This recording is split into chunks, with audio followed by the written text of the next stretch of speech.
नमस्कार दोस्तों, आपका स्वागत है आपके अपने YouTube चैनल खाओ बनाओ किचन में। तो आज हम बनाएंगे गाजर की सैंडविच बर्फ़ी। गाजर का हलवा तो हम लोग अक्सर ही खाते रहते हैं, लेकिन इस बर्फ़ी का स्वाद एकदम अलग है। इसे आप हलवे की अपेक्षा ज़्यादा दिनों तक रख के खा सकते हैं और इसे आप व्रत में भी खा सकते हैं। तो चलिए देखते हैं कैसे ये बर्फ़ी बनती है। तो गाजर की बर्फ़ी बनाने के लिए हमने 1 किलो गाजर को छीलकर इसे अच्छी तरह से धुल करके इसका पानी पोंछ करके बढ़िया से सुखा करके इसको तैयार किया हुआ है। अब हम क्या करेंगे कि इसके आगे पीछे वाले पार्ट को काट लेंगे थोड़ा थोड़ा सा। तो सारे ही गाजर से हम आगे पीछे का पार्ट काट के तैयार कर लेंगे। आप देखेंगे कि हमने गाजर को अच्छी तरह से सुखाया हुआ है। इसे अच्छी तरह से सुखा लेने से क्या होगा कि हम इसकी कोई भी रेसिपी बनाएंगे गाजर की तो इसकी सेल्फ लाइफ बढ़ जाएगी। तो अब हम लेंगे एक चॉपर और इसके अंदर में गाजर के छोटे छोटे पीस करके डाल लेंगे। सारे ही गाजर के हम रफली टुकड़े करके इसे चॉप करेंगे। आप चाहें तो ये काम मिक्सी जार में भी डाल करके कर सकते हैं, इसे चॉप कर सकते हैं, और चाहें तो आप गाजर को ग्रेट भी कर सकते हैं, लेकिन मैं इसे चॉप ही कर रही हूँ। गाजर को बढ़िया से चॉप करके इसके बारीक बारीक टुकड़े होंगे तो बर्फ़ी का टेक्सचर बहुत अच्छा आता है, इसलिए इसे चॉप करके ही बनाएं। बिल्कुल ही महीन महीन बारीक बारीक से इसे हमने चॉप किया हुआ है। बिल्कुल इसी तरह से हम सारे ही गाजर के बिल्कुल ही बारीक बारीक से टुकड़े करके इसे एक कुकर में डालेंगे। तो सारे ही गाजर के हम इसी तरह से बारीक टुकड़े कर लेंगे चॉपर में ही। ये बहुत जल्दी से चॉप हो जाएगा, 2 से 3 बार में ही सारे गाजर चॉप हो जाएंगे। तो कुकर में सारे गाजर को हम चॉप करके डाल लेंगे। अब हम इसे 2 सीटी लगा करके पकाएंगे, लेकिन गाजर के अंदर हम ज़रा भी पानी वगैरह नहीं डालेंगे। तो 2 सीटी बाद मैं कुकर को खोल के दिखा रही हूँ कितने बढ़िया से सारे गाजर पक गए हैं, और इसका टेक्सचर भी जो का त्यों है। सारे ही जो बारीक टुकड़े हैं वो बिल्कुल ही वैसे ही हैं, दबाने पे ही दब रहे हैं। दबा करके आप देख लेंगे तो खूब बढ़िया से ये पक भी चुका है। तो अब हम इसके अंदर मिठास के लिए मिलाएंगे चीनी। चीनी आप अपने स्वाद के अनुसार कम ज़्यादा जैसा मीठा खाना पसंद करते हो उस हिसाब से डालें। क्योंकि इस बर्फ़ी में हम खोए का इस्तेमाल करेंगे तो इसलिए इसके अंदर मीठा थोड़ा कम ही मात्रा में अच्छा लगता है, क्योंकि खोए की भी मिठास होगी। तो हमने 1 किलो गाजर में 150 ग्राम चीनी डाली हुई है, क्योंकि गाजर पकने के बाद थोड़ा सा उसकी मात्रा कम भी हो जाती है। तो चीनी को भी हम कुकर में ही डाल के चीनी को मेल्ट कर लेंगे, गाजर के अंदर में थोड़ा सा पका लेंगे, जिससे कि चीनी खूब अच्छे से गाजर में मेल्ट हो जाए। और चीनी डालने के बाद आप देखेंगे कि थोड़ा थोड़ा सा चीनी गलने के बाद इसके अंदर में पानी छोड़ दिया है। तो इसके पानी को भी हम कुकर में ही थोड़ा सा धीमी आंच पे सुखा लेंगे। तो इस तरह से आप देख रहे होंगे कि पानी गाजर के अंदर में बिल्कुल भी नहीं है। अब हम इसे एक साइड में रख लेंगे। इस तरह से कुकर में ही बढ़िया से चीनी पक गई है, उसका पानी सूख गया है गाजर का। तो अब हम अपनी आंच पे एक कढ़ाई चढ़ाएंगे और इसके अंदर हम लेंगे 7 से 8 चम्मच सूजी, और सूजी को हम बिल्कुल ही धीमी आंच पे चलाते हुए इसे गुलाबी करेंगे। तो सूजी को हम बहुत ज़्यादा मात्रा में नहीं लेंगे, सूजी को हमने सिर्फ बाइंड करने के लिए भून करके लिया हुआ है। तो सूजी बहुत कम ही मात्रा में हम भून करके इसे साइड में रख लेंगे, इसे हम बाद में इस्तेमाल करेंगे। तो इसे अब हम भूनने के बाद एक प्लेट में निकाल लेंगे। तो धीमी आंच में भूनने से सूजी एकदम गुलाबी गुलाबी सी भून के तैयार होगी। तो सूजी को भूनने के बाद मेरी कढ़ाई गर्म है, आंच को हमने धीमा ही रखा हुआ है, और कढ़ाई के अंदर हम डालेंगे 1/2 kg खोया, और इसे हम बिना घी तेल के खोया को भूनेंगे। चूँकि खोया मेरा घर का है इसलिए हमें इसे ज़्यादा भूनने की आवश्यकता नहीं है। अगर आप मार्केट का खोया लेते हैं तो उसका कच्चापन भून करके दूर कर लें। अगर आप बिना भुने ही खोया का इस्तेमाल करेंगे डायरेक्ट ही, तो इससे आपकी बर्फ़ी ज़्यादा दिन तक चलेगी नहीं, इसलिए उसका कच्चापन दूर होने तक खोया को भून के ही यूज करें। तो अब खोए के अंदर हम मिक्स कर देंगे जो हमने गाजर को बॉयल करके रखा हुआ है चीनी के साथ में पका के।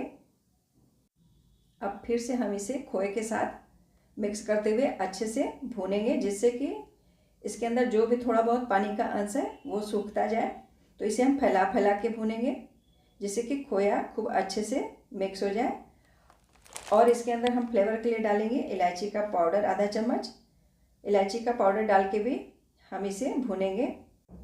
तो बर्फ़ी बनाने के लिए, बर्फ़ी ज़्यादा दिन तक चले अच्छे से, इसके लिए हमें गाजर को बढ़िया से ही धीमी आंच पे भूनना होगा। इसे भूनने में कम से कम आपको 30 मिनट का समय लग जाएगा। अब इसके अंदर हमने आधा कटोरी किशमिश मिला दी है। किशमिश मिला के भी हम इसे फैलाते हुए भूनेंगे और साथ ही में हम डाल देंगे थोड़े से काजू और बादाम के टुकड़े। अगर आप डालना चाहें, पसंद करते हो तो डालें, नहीं तो आप इसे स्किप भी कर सकते हैं। आप डायरेक्ट भी खाली गाजर और खोए के साथ में भी बर्फ़ी बना सकते हैं। अब हम क्या करेंगे कि थोड़ा थोड़ा करके 2 बार में सूजी जो भून करके रखी थी इसे भी गाजर के अंदर में मिक्स कर देंगे और मिक्स करते हुए बढ़िया से थोड़ी थोड़ी ही सूजी 2 बार में डालेंगे। अगर एक बार में डाल देंगे तो एक जगह सूजी की गांठें सी बन जाएंगी, इसलिए हम इसे थोड़ी थोड़ी सी फैलाते हुए सूजी को डालेंगे। सूजी बस हम इसे बाइंड होने के लिए डालेंगे, जिससे कि थोड़ा बहुत जो भी पानी का अंश हो वो भी सूजी सोख कर ले। सूजी हम ज़्यादा मात्रा में गाजर की बर्फ़ी में नहीं डालेंगे। अब इसके अंदर हम डालेंगे 1 बड़ा चम्मच देसी घी, और देसी घी हम 3 से 4 बार इसमें डालेंगे, एक बार में देसी घी भी हम नहीं डालेंगे। और देसी घी डालते जाएंगे और इसे मिक्स करते हुए भूनते जाएंगे। और इसमें कलर अच्छा है तो इसके लिए 1 पिंच रेड कलर हम मिक्स कर देंगे खाने वाला। और इसे हम चलाते हुए धीमी धीमी आंच में लगातार चलाते हुए भूनते रहेंगे। और घी डालने से इसमें शाइनिंग भी आएगी और इसका टेस्ट भी बहुत अच्छा आएगा, इसलिए हम इसे 3 से 4 बार 1-1 चम्मच करके घी डालते हुए भूनेंगे। सारी चीज़ें मिक्स करके हम इसे भूनते जाएंगे धीमी धीमी आंच पर। तो इसे हम कढ़ाई से नीचे की ओर से ही चलाएंगे, जिससे कि ये कढ़ाई में नीचे से पकड़ने न पाए, जलने न पाए। इसे लगातार हम धीमी आंच पे चलाते हुए फैलाते जाएंगे और भूनते जाएंगे, जिससे कि इसका पानी जलता जाएगा। अब हम दोबारा से 1 बड़ा चम्मच फिर से देसी घी डाल के इसी तरह से इसे कम से कम 15 से 20 मिनट तक हम भूनेंगे धीमी आंच पर। तो जब बर्फ़ी का डो बढ़िया से भून जाएगा तो आप देखेंगे कि कढ़ाई छोड़ने लग गया, इसमें घी ऊपर आने लग गया है और ये बिल्कुल ही एकदम से डो की कंसिस्टेंसी में आने लग जाएगा, जमने वाली कंसिस्टेंसी में। तो इस तरह से जब ये एक जगह इकट्ठा हो जाए तो समझ लीजिए ये अच्छे से भून चुका है। इस तरह से जब बढ़िया से भून के गाजर की बर्फ़ी आप बनाएंगे तो 1 महीने भी आप रख के खाएंगे तब भी ये ख़राब नहीं होगी, बिना फ्रिज के बाहर में ही रखेंगे तो भी। अब हम इसके अंदर फिर से आधा चम्मच इलायची का पाउडर डालेंगे, जिससे कि इसमें इलायची का फ्लेवर अच्छे से आए। तो इलायची को भी डाल के हम बढ़िया से मिक्स कर लेंगे। मैं बिल्कुल ही पास से आपको दिखा रही हूँ कि कितने बढ़िया से बर्फ़ी का डो बन के तैयार हो गया है, काफ़ी अच्छे से भून गया है। तो अब हम आँच को बंद कर देंगे क्योंकि ये कढ़ाई से अलग होने लग गया है।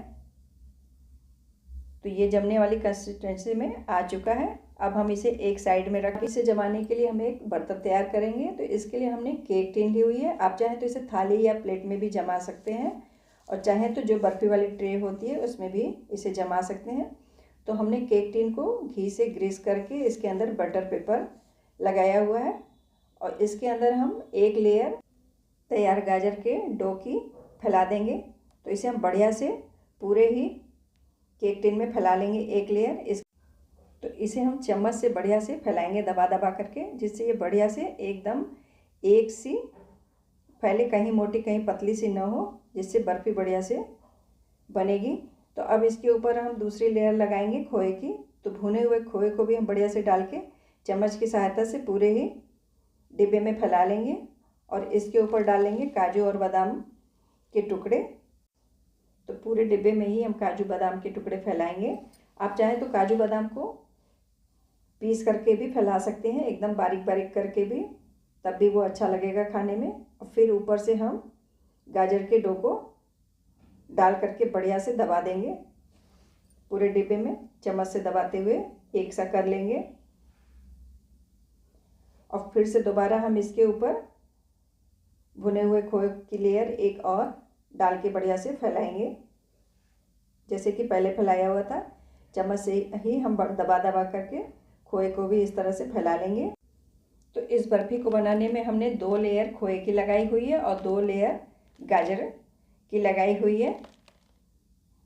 और अब हम इसकी गार्निशिंग कर देंगे फिर से ऊपर बादाम और काजू के टुकड़ों से, साथ में थोड़े से पिस्ते के भी टुकड़े डाल देंगे, जिससे कि इसका कलर ब्रेक हो जाएगा, देखने में भी ये अच्छी लगेगी। अब हम इसे सेट होने के लिए कम से कम 1 से 1.5 घंटे के लिए एक साइड में रख के छोड़ देंगे। इसे हम फ्रिज में नहीं रखेंगे। अगर हम इसे फ्रिज में रख देंगे तो जो फ्रिज का पानी होता है वो इसमें आ जाएगा, तो ये ज़्यादा दिन तक नहीं चल पाएगी, ख़राब हो जाएगी जल्दी, इसलिए हम इसे फ्रिज में नहीं रखेंगे। अब हम इसके कागज़ को उठा के थोड़ा सा इसे ढीला कर लेंगे बर्फ़ी को, और 1 से 1.5 घंटे बाद हम इसे चाकू की सहायता से काटेंगे, और इसे हम थोड़ी सी मोटी चाकू से काटेंगे। तो इस तरह से हम इसमें पहले निशान लगा लेंगे दोनों ही साइड से, और फिर इसे हम एक स्पैचुला की सहायता से निकालेंगे।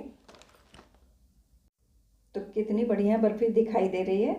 तो एक बर्फ़ी को हम पहले बीच से निकाल करके अलग कर लेंगे, इसके बाद हम दोबारा किसी भी साइड से निकालेंगे, खूब बढ़िया से बर्फ़ी निकलेगी। तो ये लीजिए, गाजर की बहुत ही टेस्टी और सॉफ्ट बर्फ़ी बनकर के तैयार हुई है, गाजर की सैंडविच बर्फ़ी। आपने अभी तक तो गाजर का हलवा ही ज़्यादातर बना करके खाया होगा, लेकिन एक बार आप इस तरह से गाजर की सैंडविच बर्फ़ी बना करके खाइए, आपको मज़ा ही आ जाएगा। इस बर्फ़ी को आप बगैर फ्रिज के बाहर में ही रख के कम से कम 20 से 25 दिन तक खा सकते हैं, ये एकदम नहीं ख़राब होगी। जब भी गाजर की बर्फ़ी बनाएं तो उसे भूनें ज़रूरी। हम जब भी गाजर की कोई भी रेसिपी बनाते हैं तो उसे भूनते वक्त हम जल्दी जल्दी से तेज़ आंच में उसे भून देते हैं, जिससे कि उसके अंदर थोड़ा बहुत भी पानी रह जाता है तो उसके ऊपर फंगस आने लगती है और गाजर की रेसिपी जल्दी ख़राब हो जाती है। इस तरह से आप इसे बढ़िया से भूनेंगे तो पूरे महीने भर भी ये ख़राब नहीं होगी। इसे आप लंबे समय तक रख के बाहर में ही खा सकेंगे। तो देखा आपने कि कितनी आसानी से बनी है। आप भी इस तरह से गाजर के हलवे के बजाय बर्फ़ी बनाइए और इसे बिना फ्रिज के बाहर में ही रख कर के खाइए। आप इसे ज़रूर ट्राई कीजिए और अपने अनुभव मेरे साथ शेयर कीजिए। तो आप भी इसे बनाइए, खाइए और अपने फैमिली को खिलाइए। वीडियो को लाइक शेयर सब्सक्राइब करना बिल्कुल भी ना भूलिए। तो मिलते हैं फिर नेक्स्ट रेसिपी में।